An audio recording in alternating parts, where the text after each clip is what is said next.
हकीकत में भगवान का जो नाम है ना वही आधार है। राजा परीक्षित ने सुखदेव जी महाराज से इतने में प्रश्न पूछे।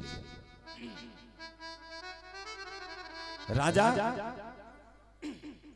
परीक्षित ने सुखदेव जी महाराज से कहा, महाराज क्या हकीकत में व्यक्ति पाप करे और उसे मोक्ष दिला सकता है भगवान का नाम? उस पाप के प्रभाव से बचा सकता है भगवान का नाम?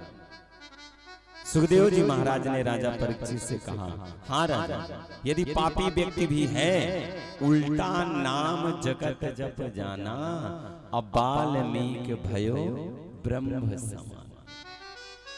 यदि पापी व्यक्ति भी हो और वो भगवान के नाम का सहारा ले ले तो उसे क्या मिल जाएगा? मोक्ष हो जाएगा उसे। सुखदेव जी महाराज ने राजा परीक्षित से कहा, राजन के चित केवलया भक्ता वासुदेव परायणा अधम धुनवंतिका स्नेना निहारमिव भास्कर। अधम धुनवंत अर्थात अधम से भी अधम व्यक्ति है, पापी से भी पापी व्यक्ति है, और वो यदि भगवान के नाम का सहारा ले लेता है तो उसका कल्याण हो जाता है। सुखदेव जी महाराज ने राजा परीक्षित को अजामिल की कथा सुनाई। अजामिल ब्राह्मण कुल के थे, ब्राह्मण, लेकिन ब्राह्मण का एक भी कर्म नहीं।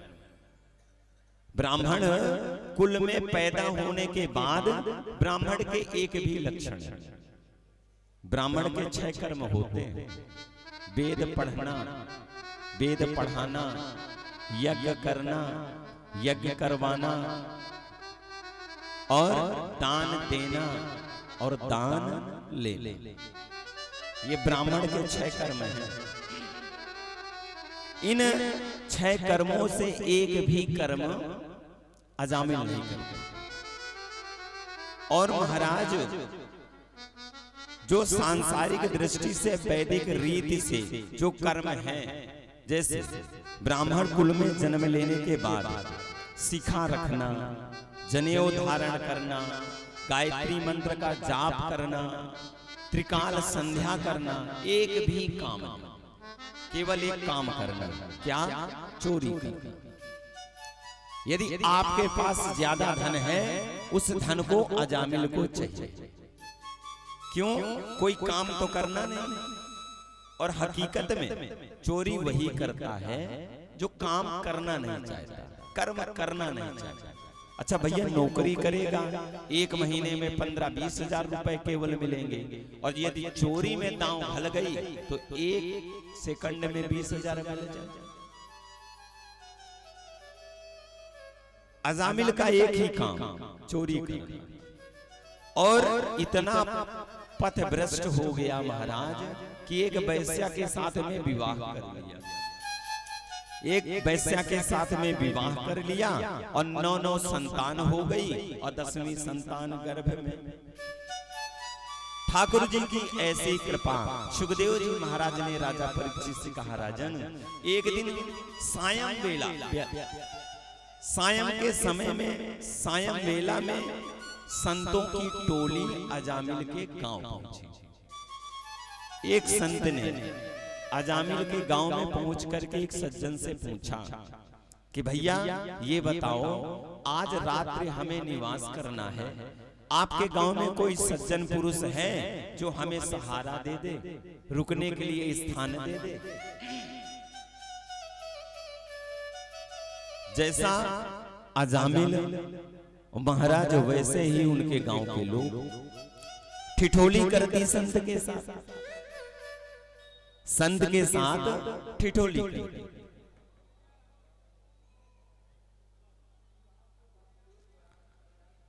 महाराज संत भगवान ने कहा, भैया कोई सज्जन है?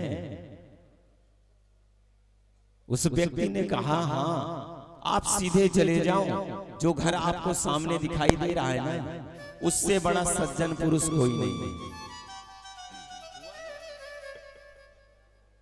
उससे बड़ा सज्जन पुरुष कोई नहीं। और महाराज संत भगवान पहुंच गए, बेटा थोड़ा सा ठीक करो इसे, 20,000 रुपए तो तुम्हारे कटने न कटने हैं। ये मंच से बोल रहे हैं हम, बोलो बांके बिहारी लाल की जय।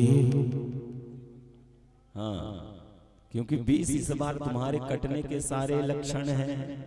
जब हरिहर हम बोलते हैं तो बाहर आवाज नहीं जाती, जब कथा का समय आता है तुम्हारा माइक नहीं चलता।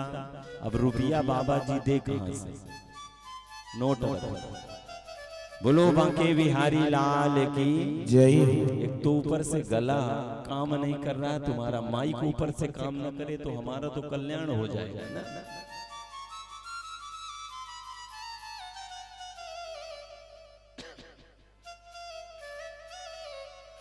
महाराज संत की टोली गई, और संत की टोली गई अजामिल के घर के पास में जाकर के आवाज लगाई, कोई है?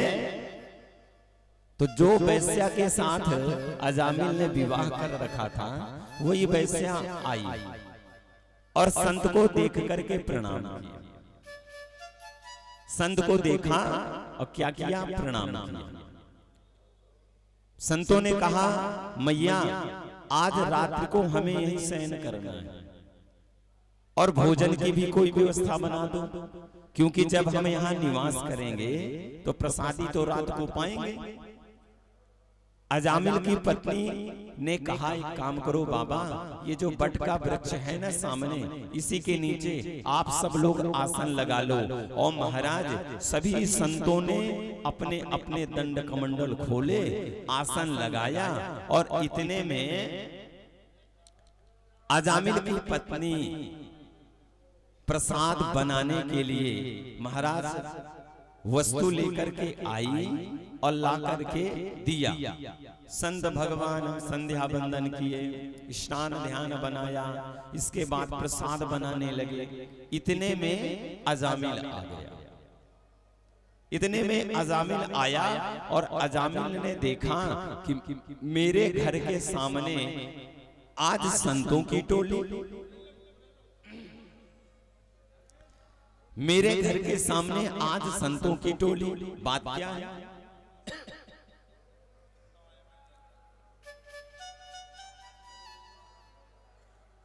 संत भगवान से अजामिल ने कहा, ये बताओ बाबा कि तुम लोगों को यहां रुकने कौन ने दिया? तुम लोगों को यहां रुकने किसने दिया?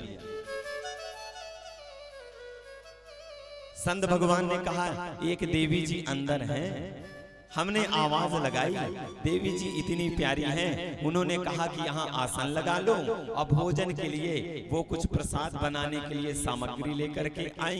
हम प्रसाद बना रहे हैं, आज प्रसाद पा करके यहीं रात्रि में शयन करेंगे।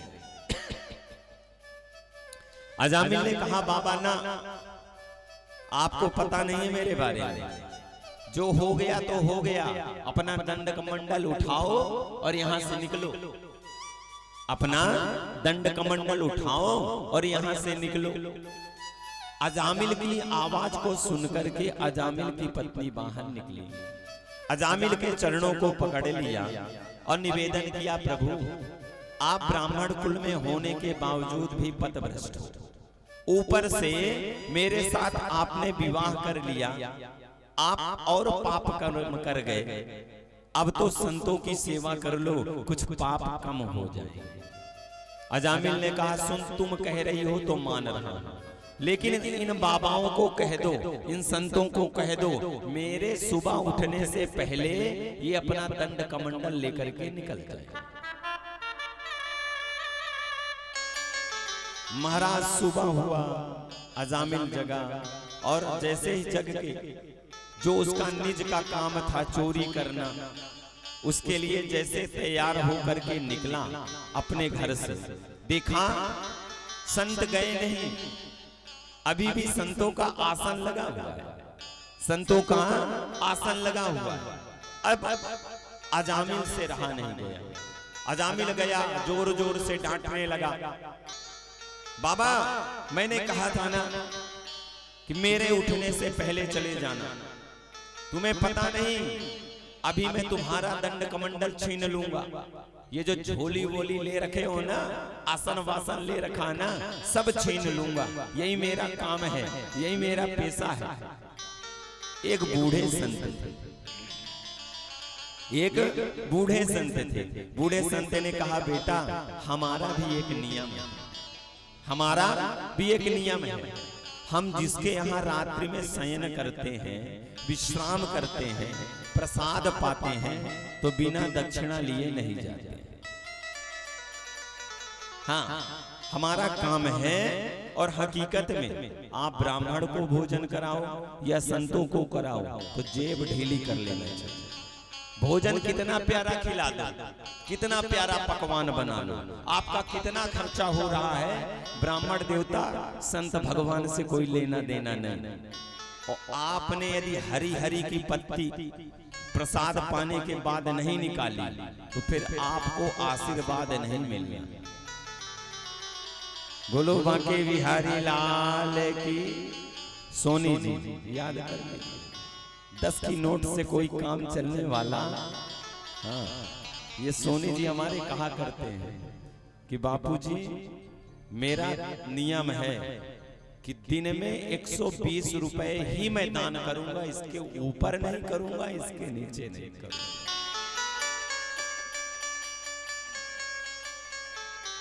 अब उस 120 रुपए में तो चाहे मैं कथा में चढ़ा दूं, आरती भी लेनी है, हवन भी करना है, और हम 3 हैं, माता जी, राधिका जी, हम आप लोगों के चरण भी छूने। अब बताओ कै रुपया पड़े? प्रेम से बोलना।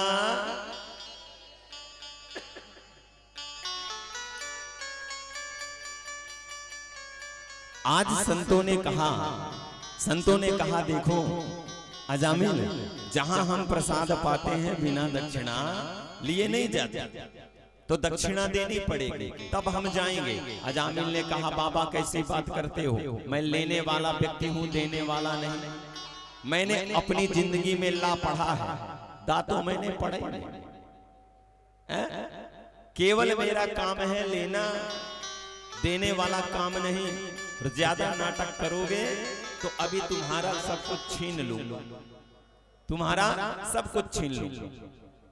संत ने कहा, घबराना बेटा, हमें धन नहीं चाहिए। हमें धन क्या करना भाई, बाबा बैरागी हैं, हमें तन ढकने के लिए वस्त्र मिल जाए, आसन लगाने के लिए वस्त्र मिल जाए, और प्रसाद पाने के लिए आहार मिल जाए, इससे ज्यादा थोड़ी चाहिए। एक काम कर, दक्षिणा के रूप में एक वस्तु दे दे हमें। अजामिल ने कहा, यदि आपको द्रव्य नहीं चाहिए, पैसा नहीं चाहिए, तो जो चाहो वो मांगो। अब महाराज संत भगवान ने कहा, तुम्हारे 9 संतान है, 10वीं तुम्हारी पत्नी के गर्भ में है। जब ये बालक पैदा होना तो एक काम करना, दक्षिणा के रूप में इसका नाम नारायण रख देना, इसका नाम नारायण रख देना। हमें धन नहीं चाहिए, बस संत भगवान इतना कह करके चले गए। और जब महाराज इतना कह करके चले गए और वो जब संतान हुई, तब अजामिल ने उसका नाम नारायण रखा। एक बात बताऊं मैं आपको, माता पिता को केवल 2 पुत्रों से प्रेम होता है, केवल 2 पुत्रों से। या तो माता पिता को सबसे बड़े पुत्र से प्रेम होगा, या तो माता पिता को सबसे छोटे वाले बच्चे से प्रेम होगा। अब बीच वाले जो होते हैं ना, वो बेचारे इस प्रकार, जैसे मंदिर में घंटा नहीं टंगा हुआ होता, जो चाहते वो बजाता है। प्रेम से बोलना। ये आप बीती घटना है, स्वयं साक्षात आपके सामने खड़े। 4 भाई हैं हम, अब 4 में हम बीच वाले फंसे तो बाबा जी बनना पड़ा। बोलो बांके बिहारी लाल की।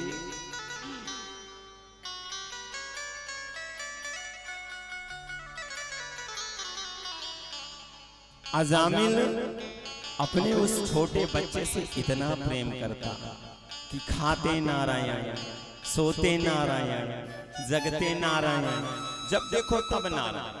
और महाराज सुखदेव जी महाराज ने राजा परीक्षित से कहा, राजन जब अजामिल का अंत समय आया और ये जीव जब शरीर को छोड़ करके जाने लगा, उस समय अपने उसी पुत्र की याद आई और बड़ी जोर से बोला, ये नारायण। और इतने में प्राण निकले, यम के दूत आए, उन्होंने जीव को पकड़ा।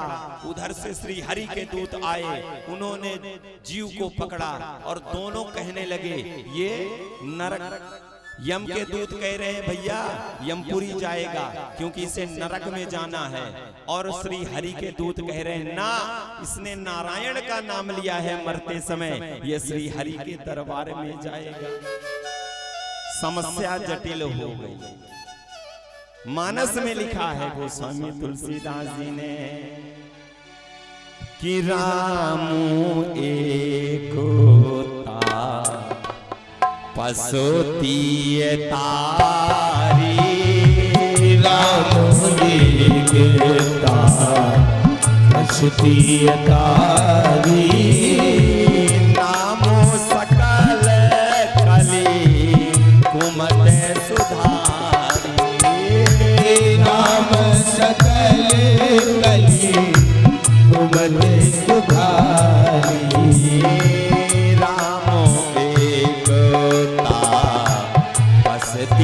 तारी, राम एकता पसुती तारी, नामो सकल कली कुमत सुधारी, नाम सकल कली कुमत सुधारी। गोस्वामी तुलसीदास जी ने लिखा, राम जी ने तो केवल तापस किए तारी, अहिल्या बस को तारा, लेकिन भगवान के नाम ने कईयों को तार दिया। पता नहीं, उसकी गिनती नहीं है, उसकी गणना नहीं है। आज अजामिल का जब प्राण निकला, श्री हरि के दूत ने यम के दूतों से छीन लिया ना, इसने एक बार सही नारायण का नाम लिया है ये मरते समय। ये कहां जाएगा? वैकुंठ जाएगा, गोलोक धाम जाएगा। समस्या जटिल हो गई, समस्या जटिल हो गई। यम के दूत गए यमपुरी में, यम को बताया, यम से रहा नहीं गया। यम पहुंचे,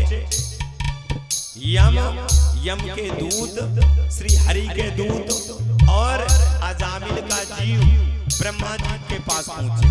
समस्या जटिल है, ब्रह्मा जी समाधान करेंगे। जब ब्रह्मा जी के पास पहुंचे, ब्रह्मा जी ने हाथ ऊपर उठा लिया, ना मेरे भी बस की बात नहीं है। मैं ये नहीं बता सकता कि एक बार इसने नारायण का नाम लिया, भगवान का नाम लिया, इसे कौन सा फल मिलना चाहिए? ये नरक जाएगा या स्वर्ग जाएगा? ब्रह्मा जी ने भी हाथ ऊपर उठा लिया। कहाँ कहाँ हूँ लगी नामो बड़ाई, कहाँ कहाँ लगी नाम बड़ाई, रामो न सकहीं नाम गुण गाई, ओ राम न सकहीं नाम गुण गाई, कहाँ कहाँ हूँ लगी नामो बड़ाई, कहाँ कहाँ लगी नाम बड़ाई, रामो न सकहीं नाम गुण गाई, ओ राम न सकहीं नाम गुण गाई। अब समस्या और जटिल हो गई। ब्रह्मा जी भी साथ में हो लिए। ब्रह्मा जी ने कहा, भैया एक काम करो, भोले बाबा के पास में चलो। भोले बाबा के पास में चलो, समस्या का समाधान वहीं होगा, क्योंकि भोले बाबा निरंतर हमेशा 24 घंटा वही भगवान का नाम लेते रहते हैं।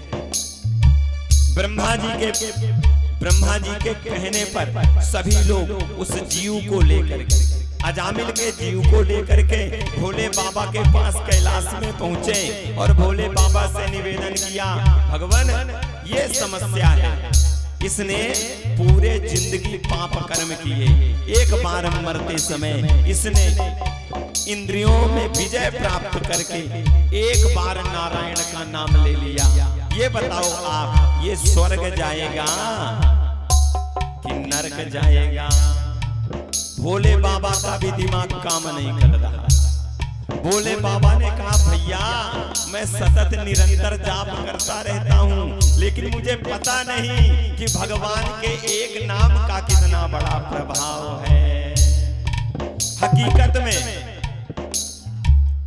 बंदा हूँ बाल रूप सोई राम, बंदा हूँ बाल रूप सोई राम, सब शुभ सुलभ जपत देश नाम, सब शुभ सुलभ जपत ऋषि नाम, बंदा हूँ बाल रूप सोई राम, बंदा हूँ बाल रूप सोई राम, सब शुभ सुलभ जपत देश नाम, सब शुभ सुलभ जपत देश नाम। भोले बाबा ने भी हाथ ऊपर उठा लिया, जो निरंतर भगवान के बाल स्वरूप का भजन करते रहे। आज भोले बाबा ने जब हाथ उठा लिया, तब भोले बाबा से सभी कहने लगे, बाबा अब तो समस्या और जटिल हो गई, ये बताओ इसका समाधान कहाँ होगा? तब बाबा ने कहा, एक काम करो, जिनका नाम है उनकी शरण में जाओ, जिनका नाम है नारायण उनकी शरण में जाओ, और आज उस जीव को लेकर के महाराज सभी क्षीर सागर में गए और भगवान के पास जाकर के समस्या बताई। भगवान ने कहा, भैया मुझे भी नहीं पता, मुझे भी नहीं पता कि मेरे एक नाम का क्या प्रभाव, कहाँ हूँ कहाँ लगी नामों बड़ाई, कहाँ हूँ कहाँ लगी नामों बड़ाई, राम न सकही नाम गुण गाई, राम न सकही नाम गुण गाई, राम न सकही नाम गुण गाई, राम न सकही नाम गुण गाई। समस्या जटिल हो गई। भगवान स्वयं कहने लगे, मैं नहीं जानता कि मेरे नाम का क्या प्रभाव है। इतने में नारद जी आए, और नारद जी जैसे आए, नारद जी ने कहा, भैया अभी भी सोचना समझना है, नाम के महात्मा को जानना है।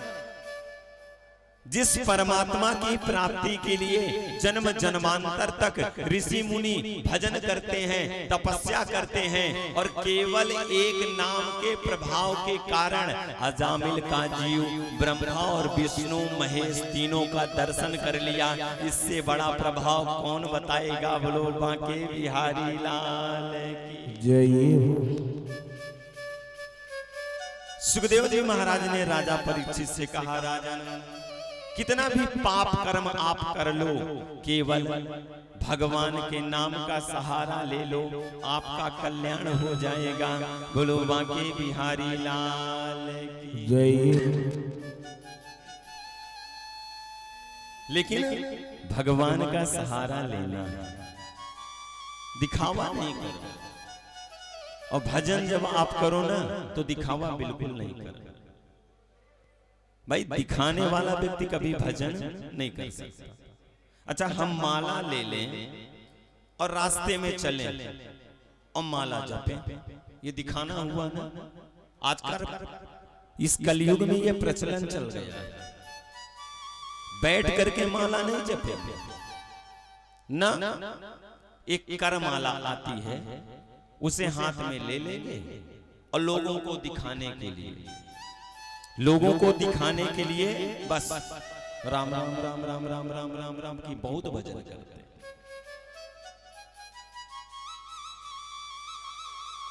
स्नान,